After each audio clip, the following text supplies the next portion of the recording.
What's going on, people? We are Tottenham TV, and it is Groundhog Day once again here at Tottenham Hotspur. Just as I'm telling Sim, why are you looking so down? Get excited, get excited. It's time to get excited. Eberechi Eze is coming to Spurs. We should have known, people. We should have known what was about to happen. And looking back on it, it was a bit obvious what was happening in the background. Arsenal have come in at the final hour for Eberechi Eze. All the reliable journalists jumping on it. Ornstein, Fabrizio, Jay Percy, Sammy Mockbell, name them, they're reporting it right now. There's a hijack going on. Arsenal, Eberechi Eze. It looks like he will be going to Arsenal, which is, man, it is an absolute fuckery. They've done it to us once again. They have fucking done it to us once again. 11 days left of the transfer window, and we're sitting here, none the wiser. Who is going to be our creative force in the middle of the park? Eze gone. Morgan Gibbs-White gone. What now?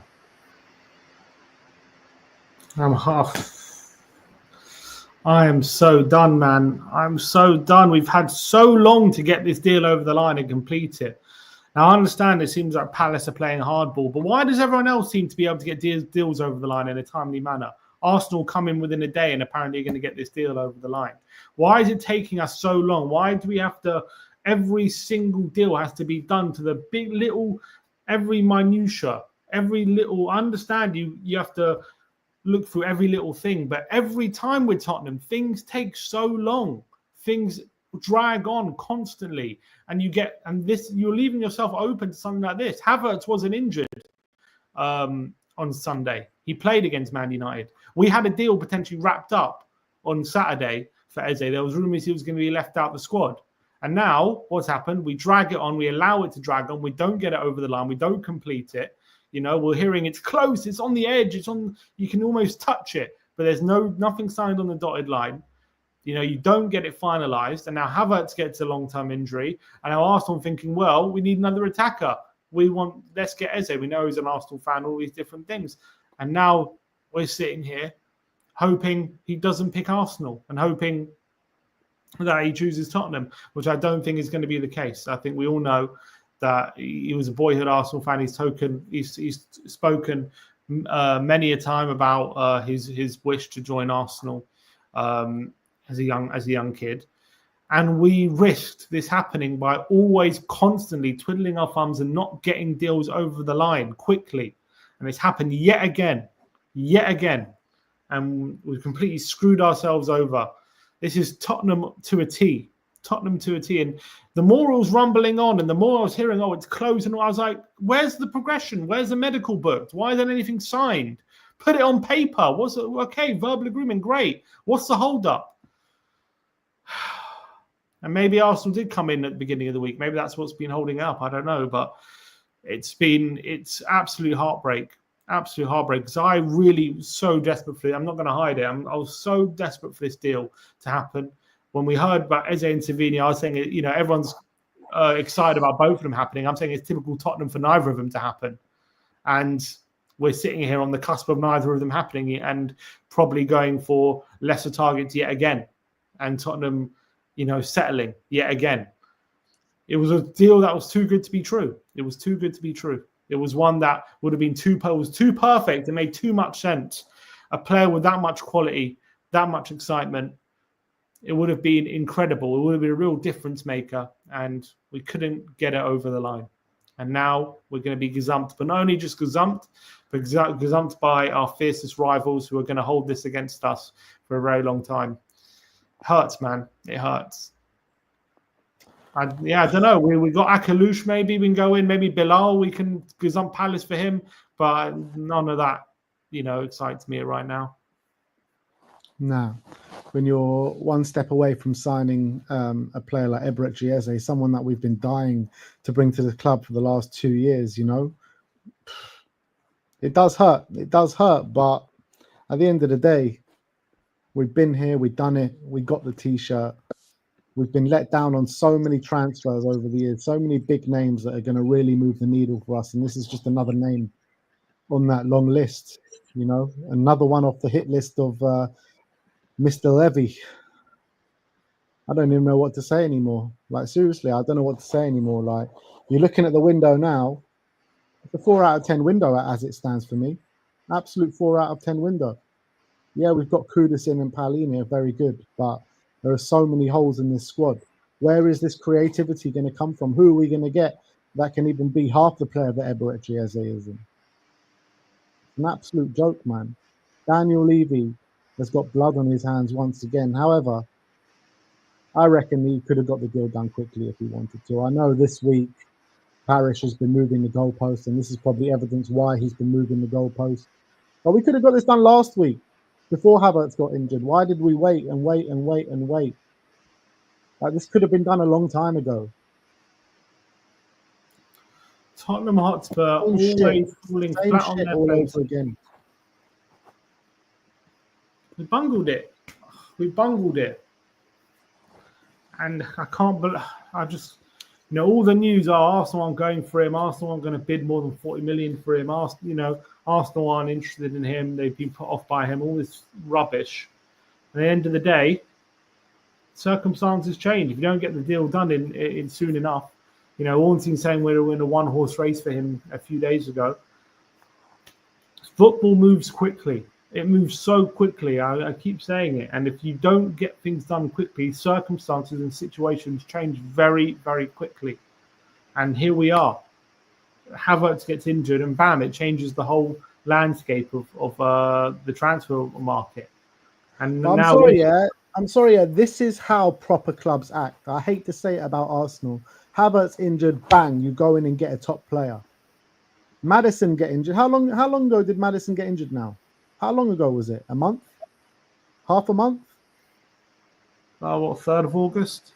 And we're still dilly-dallying. We haven't got our target in. He's going to a team that got an injury a few days ago. This is a joke, man. It really is. Like, we're not serious. We've never been serious. We're umming and ahhing about bonuses. We're one sec. We're umming and ahhing about what's it called? We're umming and ahhing about little bonuses and all these different things, and we have a base fee, but we, don't agree the agent fee, and don't agree this, and don't agree that, and all in the while that clubs in the background are waiting to pounce if the deal's not done. It's only Tottenham that you hear this shit about. It's only Tottenham. Everyone else gets their business done. Every single other club. And now we've had this with Morgan Gibbs-White.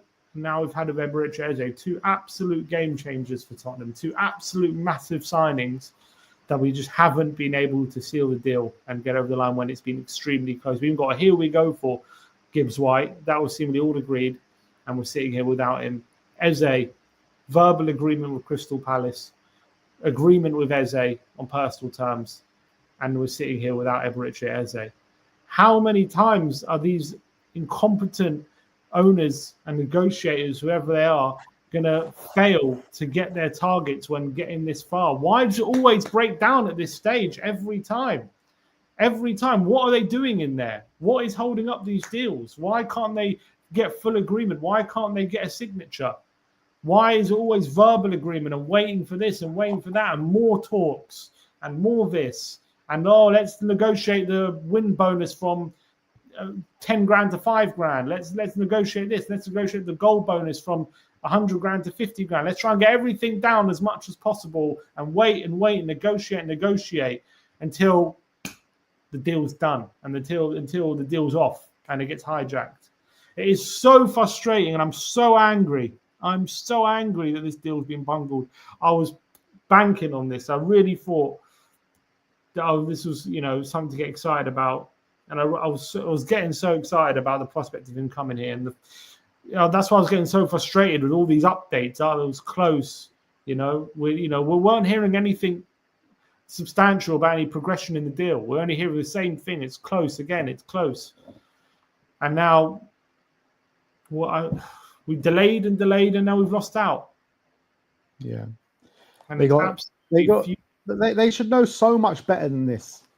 whoever's negotiating this deal, whoever was signing off on everything, whoever was at the forefront of it, Daniel Levy, Johan Lang, they should know so much better than what they've just done. Like, you really think, like, basically the news was Spurs are the only club in for Eze, right? And they got lulled into that sense of security, saying, look, we're the only club in for him, so we can take our sweet ass time here and we can negotiate down all the fees you're talking about. They should know a player of this quality is going to have some other suitors that are going to come in at some point. We know that Arsenal had agreed personal terms with Eze way before in the window, way before we did.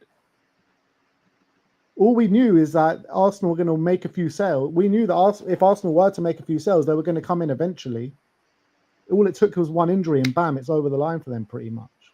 Like, it's pure incompetence, in my opinion, at the highest degree, at the top of Tottenham Hotspur. Once again, you can literally reel off probably 2 first 11s of top deals that we've bungled, the top deals that would actually change the future and change what our season outlook would have looked like in that particular season.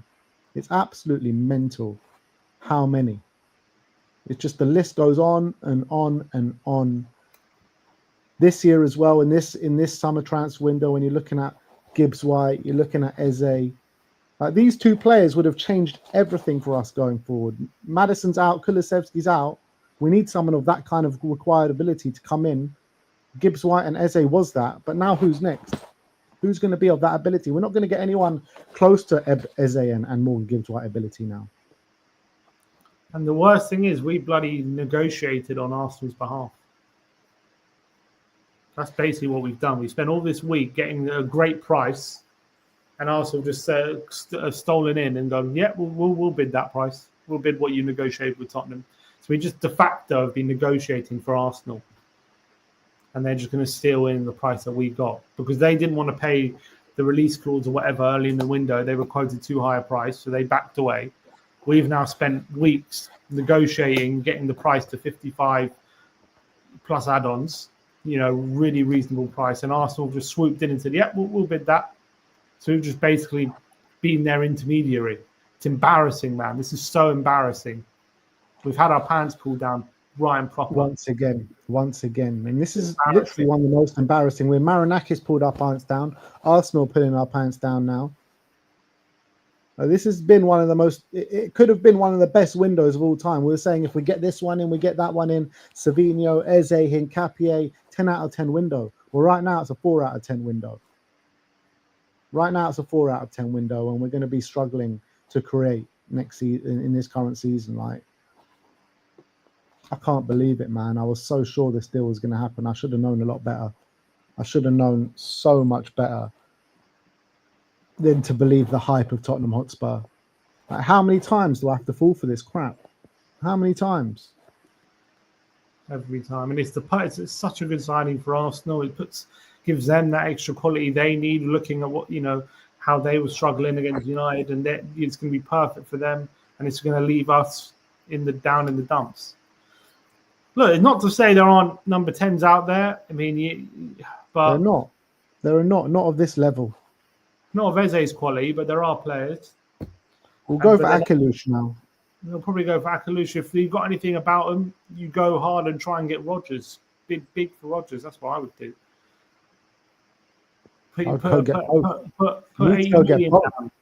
Put 80 million down and go get Rodgers. You got to get both. Xavi Simons, he hasn't gone anywhere.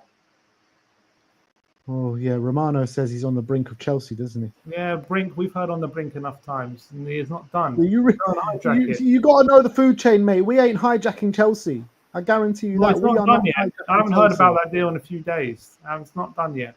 Go and get Simons. Go and get Rodgers. Go big. Deluded, mate. You have to. You're never getting Simons. You have to make a statement of intent. If you were this close to Eze, you have to, and you get embarrassed like this. No point sitting here licking your wings. You go big. Go big. That's what you got to do. I want Morgan Rodgers and I want Akalush. If you put the money down on the table for Aston Villa, they're desperate for money. I think they might accept it. but you've got to put big money down. I think if you get Morgan Rogers and you get Akalush can cover the middle and the right. Morgan Rogers can cover the left and the middle as well. I think I'd be happy with that, to be honest. I'd be very happy with that.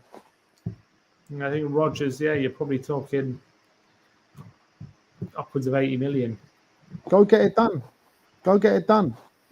They're talking about putting a club record transfer fee for Savinho. He's not coming now. So let's go get Morgan Rogers. We had this deal in the palm of our hands. We had two hands on this deal. How have we allowed ourselves to bungle yet another perfect fit? This is like, we're going to look back at this day for sure for many years, like we have with some of the other transfers like Dybala and whoever. And we're going to look back at this as it's going to be another what could have been. It's going to be another what could have been. Of course it is. Of course it is.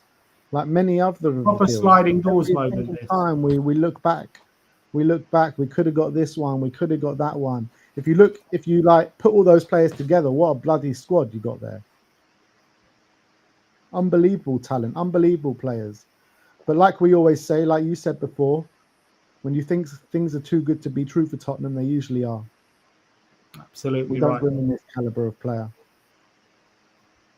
Well, I remember when we were sitting here, not here, but in the studio, and when we first linked with Eze and Savinho, and I said, do we truly believe in our heart and hearts we're going to get both these players? As much as there's, looking like there's things that can indicate we can get them both, do you truly believe Tottenham Hotspur are going to sign both of these players? We were never going to do it. We were never going to do it. It's not in our nature to do something that exciting and that good. Yeah, and that's something that makes that much sense. They pull the walls over our eyes every single time, and you buy into it, you believe it. And what's the old saying? Fool me once, shame on you. Fool me twice, shame on me. This is fool me 350,000 times, shame on me. Like, seriously, why do we keep believing this crap? Why do we keep believing this crap from this club? Every time we find a way. We find a way to shit the bed. Every time. There's a toilet right there, and every time we end up on the bed. So absolute shit show, man. It's an frustrating, and I couldn't be more angry right now. I couldn't be more angry. We've allowed this to happen. We've allowed it to happen. I should be more angry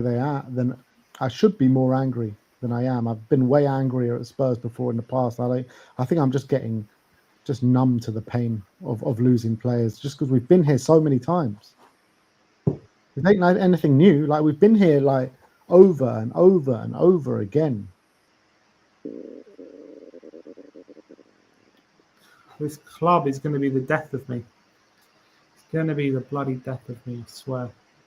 We were just in jest kind of freaking out earlier today on stream about the potential of will Arsenal potentially come in for him with Havertz's injury. We're thinking logically they probably won't, because Havertz is a striker and Eze's not a striker. They'll probably go in for another striker logically. But then I was thinking about it, I'm like, they signed Gyökeres. Havertz in de facto, does that mean he's going to be spending more time in midfield, Havertz, this season? Was that the plan? If that was the plan, now that he's injured, does that give them a license to sign a midfielder to replace him if the plan for Havertz was to spend more time in midfield? Seems like it is. And it's all worked out. Yeah. And Frank must be pulling his hair out with all these signings so close, all lined up. Would have been so perfect. And he's going to... Welcome to Tottenham, Thomas. Welcome to Tottenham. We don't know how to just put the money down and get a deal done without having to comb over every little thing for days and weeks and months. And it's been, look, we've said, who said it? It was, I can't remember who said it. Was it Fabio? I can't remember who said it, but there's been people who've said, who've worked for Tottenham, who have said Levy just drags every deal on, everything. Everything is just so long and dragged over every time.